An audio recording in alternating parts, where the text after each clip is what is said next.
అందుకే పెద్దవాళ్ళు ఒక మాట చెప్తారు, నీ జీవితం పండాలి అంటే నీకు పూజ వచ్చా రాదా వదిలేయి, నీకు వేదం తెలుసా తెలీదా వదిలిపెట్టేసేయి, నువ్వు ఉపనిషత్తులు చదువుకున్నావా చదువుకోలేదా వదిలిపెట్టేయి, రామాయణ భారత భాగవతాలు తెలుసుకున్నావా లేదా వదిలిపెట్టేయి, దక్షిణామూర్తి యొక్క మూర్తిని చూస్తూ కూర్చోవడం నేర్చుకో, అదొక్కటి నేర్చుకో చాలు.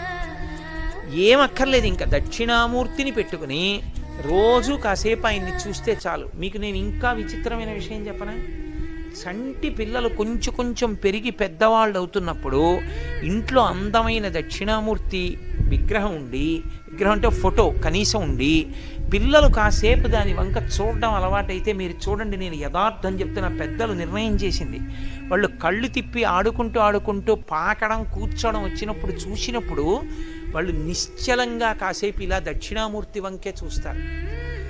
పిల్లలు చిన్నతనంలో దక్షిణామూర్తి వంక అలా ఎదురుగుండా కూర్చుని చూస్తే 2 ఫలితాలు వస్తాయి, అపమృత్యు దోషం పోతుంది, సరస్వతి కటాక్షం కలుగుతుంది.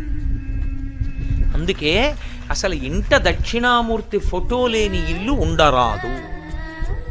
అంత మంగళప్రదమూర్తి ఎవరు అంటే దక్షిణామూర్తియే.